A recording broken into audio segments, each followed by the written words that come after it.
सांगली, सातारा व कोल्हापूर जिल्ह्यात थोडी विश्रांती घेतलेल्या पावसानं पुन्हा हजेरी लावल्यानं व काही प्रमाणात धरणातून होणारा विसर्ग यामुळे श्री क्षेत्र नृसिंहवाडी येथील कृष्णा पंचगंगा नदीच्या पाणी पातळी गेल्या 24 तासात 3 फुटानं वाढ झाली आहे. दरम्यान कृष्णा नदीचं वाढलेलं पाणी श्री क्षेत्र नृसिंहवाडी येथील प्रसिद्ध अशा दत्त मंदिरासमोर पोहोचले असल्यानं भाविकांची पुराच्या पाण्यात उभं राहून श्री दत्त दर्शन घेतलं. येथील दत्त देवस्थानमार्फत मंदिर परिसरातील साहित्य सुरक्षित स्थळी हलवण्यात आलं आहे. कृष्णा नदीच्या पाणी पातळीत वाढ झाल्यास लवकरच येथील दत्त मंदिरात चालू सालातील दुसरा दक्षिणद्वार सोहळा संपन्न होण्याची शक्यता आहे. शिरोळ तालुक्यात गेल्या आठवड्यापासून सुरू असलेल्या पावसामुळे पंचगंगा आणि कृष्णा नदीच्या पाणी पातळीत मोठी वाढ झाली आहे.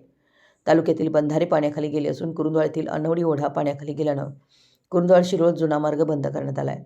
तसेच कृष्णा नदीच्या पाणी पातळीत मोठी वाढ झाल्यानं शनिवारी श्री क्षेत्र नृसिंहवाडी येथील दत्त मंदिरात पुराचं पाणी शिरलं. यावेळी भाविकांची पाण्यात उभं राहून श्री दत्त दर्शन घेतलं. दरम्यान असाच पाऊस सुरू राहिला तर शुक्रवारी रात्रीपर्यंत चालू सालातील दुसरा दक्षिणद्वार सोहळा होण्याची शक्यता आहे.